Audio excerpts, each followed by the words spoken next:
Hey guys, it's Sarah from Just My Typewriter, and I recently repurchased a Royal Quiet Deluxe. Now, a lot of people think of the Royal Quiet Deluxe as kind of the standard 1950s typewriter. When you think of a typewriter, you picture a Royal Quiet Deluxe. And in my experience, I haven't had the best ones, and I've often gravitated toward their competitor, the Smith Corona 5 Series. So today I thought we'd do a comparison between these two 50s models. So this is my new Royal Quiet Deluxe. It's from about 1950, and I bought it from an estate sale for about $10. I was really hesitant to pick one up. I just haven't had good luck with them before, but this one seemed like it was in pretty good condition. I did all the testing there at the estate sale and brought it home and cleaned it up. Now, the Royal Quiet Deluxe started in the 1940s with a very round body design, and as you get into the late 1940s, about 1945, we get the Henry Dreyfuss version, or the Dreyfuss model, of the Royal Quiet Deluxe, which is much more square. Henry Dreyfuss was a designer. He designed phones and vacuums and trains and a version of the Polaroid camera. His design for this machine was to be very ornamental. It was the last version to have glass top keys, and it's very popular among collectors. Now, this body style of the Royal Quiet Deluxe shifts in the 1950s into what we think of as the classic 50s typewriter, with a more square-shaped body. Now they have plastic keys. Later in the 1950s, these keys become green instead of gray, and this becomes kind of the standard 50s version. There are some differences across the line of the Royal Quiet Deluxe throughout the 1950s. Mine, for example, is from the early 1950s, about 1950, 1951, and on my version, there are these little wings around the front of the machine where you have your ribbon reverse and your color selector. In later models of the Royal Quiet Deluxe, later down in the 50s, they get rid of this wing design on the outside of the machine and they replace that ribbon reverse switch with a push button on the left side of the keyboard. Now, the push button front then becomes the tab pop open for the Royal logo on the Royal Futura, but they did have that push button on later models from the 1950s. Much like the 5 Series from Smith Corona, the Royal Quiet Deluxe body style did come in a couple different versions with varying degrees of settings and features on each of the models. So from my research, and it's a little bit harder to find out what the exact comparisons are between models on the Royal line, it looks like the Quiet Deluxe is the top of the line, the deluxe version. Underneath that, you might get the Royal Aristocrat, and then you also have the Companion under that, which might be comparable to the Clipper in the Smith Corona line. And then the version of the ultra portable or lightweight portable would be the Royal Light, is what they advertise there. That would be like the Smith Corona series having the Skywriter as their ultra portable in the line. So it goes Quiet Deluxe, Aristocrat, Companion, and then Royal Light. On the Smith Corona side, it went Silent Super, Silent, Sterling, Clipper, and then your Skywriter. Eventually, the Quiet Deluxe was replaced with the Futura body style, that very atomic shape, and they also had a bunch of different versions of that as well, with varying degrees of features down the line. Now, the Quiet Deluxe came in a bunch of different colors, just like the Smith Corona series. They came in green, white, gray, beige, also Dove Gray and Royal Tan, the more gray versions and the more tan versions of the Quiet Deluxe. But I also found a couple listings where they named some of the colors, including Dove Gray, Tropical Blue, and Normandy Green. Meanwhile, the Smith Coronas also came in a variety of colors, especially as you get further up the line: Desert Sand, Sapphire Gray, Coral Pink, Alpine Blue, and Seafoam Green. And in looking at these two lines of typewriters for the 1950s, I wanted to compare the bottoms of the range and also the tops of the range. So I started with looking at the Companion. When you look at advertisements from the Companion, it's missing a few key features from the Royal Quiet Deluxe. It's missing the magic margins. It's also missing a tab mechanism and a touch control. It doesn't have a push button front. And those are some of the key features on the Royal Quiet Deluxe, especially that magic margin is something they heavily advertise on the Royal Quiet Deluxes. That's kind of their claim to fame. When you compare that to the Clipper, there are some similarities here. Both have 42 keys, which is fewer characters than the models up the line. When you get into the Quiet Deluxes and the Silent Supers, both of those have 44 keys, but these two machines have 42, so they're missing a couple of those extra features.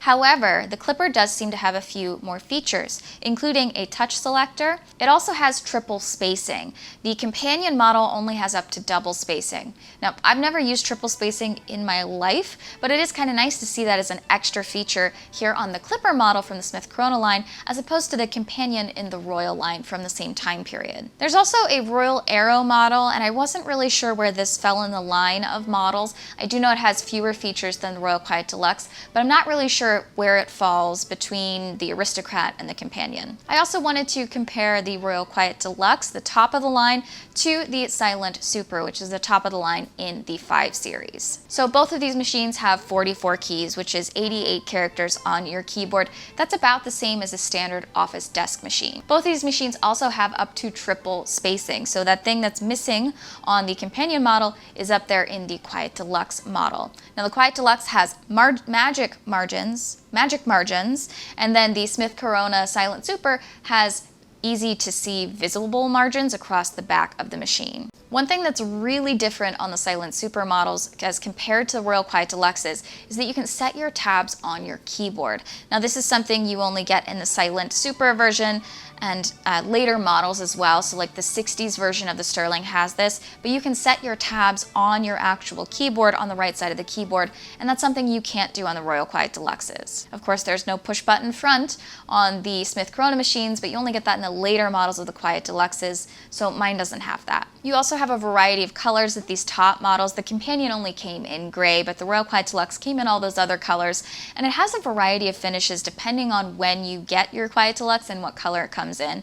It's described as a velveteen finish, which is not super shiny but not super matte. It's kind of in the middle, and the Smith Coronas have a little bit more of a textured surface to them, and they did come in that variety of colors, and you can also get those colors in later down the line models and lower down the line models. But when you were looking at advertisements for both the QDL and the Silent Super, Silent Super, they are about the same price, which means even in the marketplace, these two were comparable items. Now, when you're looking at the repair or even the cleaning of something like the Royal Quiet Deluxe and the Silent Super, there are a few differences when it comes to just their body construction. The Royal Quiet Deluxes, for example, are a little less wide. They're a little narrower and they're a little bit taller. They've got a bit more of a square shape to them, but they also have a different body construction. When you're removing the body frame outside of this machine, it does have a few extra screws in different places that the Silent Super doesn't have.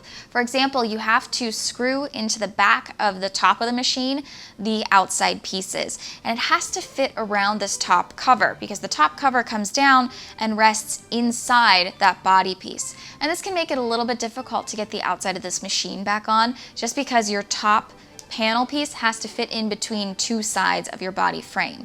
And that's a little bit more annoying for adjustments when you're trying to get this body piece back on, but that also just might be that I'm bad at putting it back on. Again, mine doesn't have the push button front because it's earlier in the 1950s, but later 1950s models do have this push button front, and that's something you're not going to see on the Smith Corona line.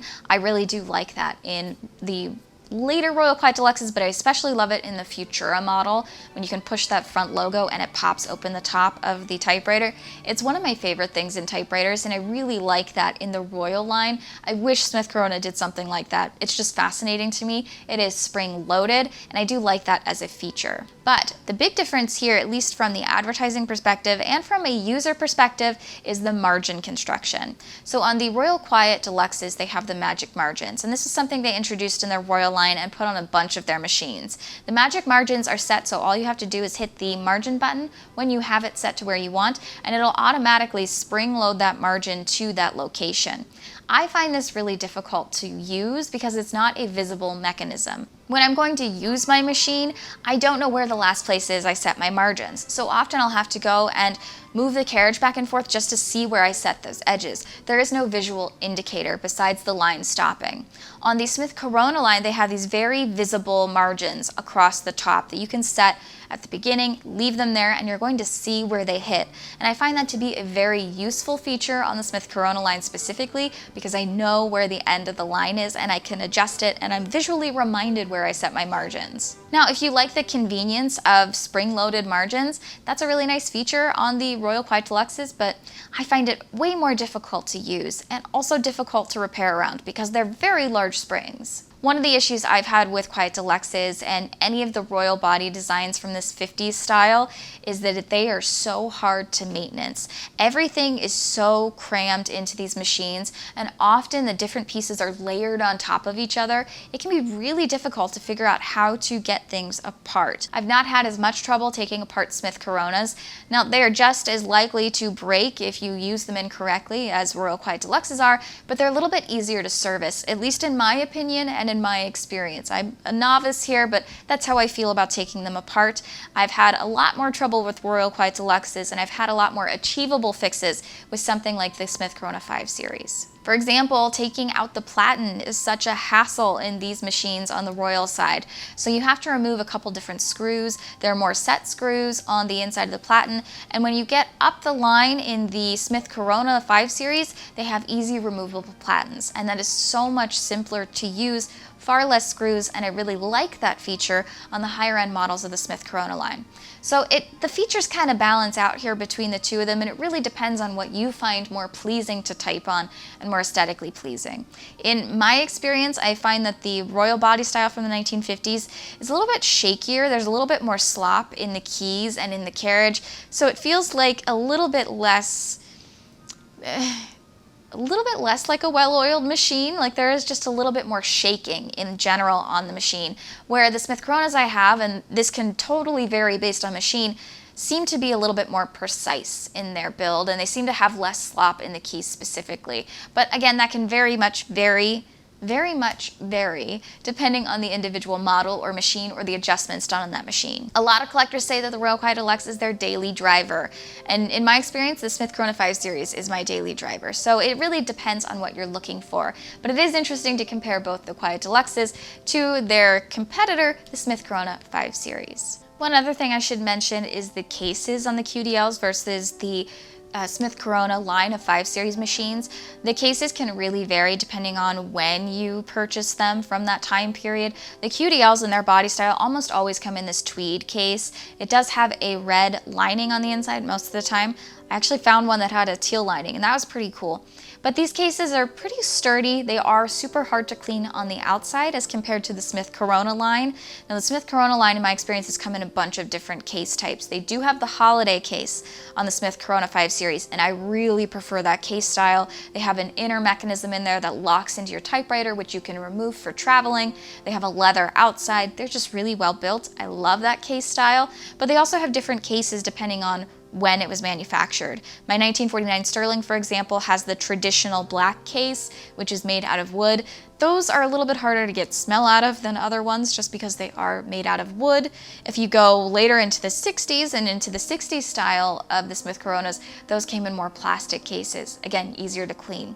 So the cases do vary here, and if that's something that matters to you, I highly recommend a holiday case, but the tweed cases are kind of standard, and when you see them, you can almost guarantee it is a Royal Quiet Deluxe or similar body style to them.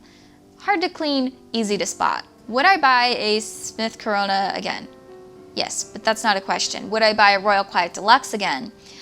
I'm not sure. I am giving this one a fair shot. Again, nothing was broken on it, thank goodness, and it was a little bit easier to get it apart this time to clean it because I've had a lot more experience since the last one I've worked on.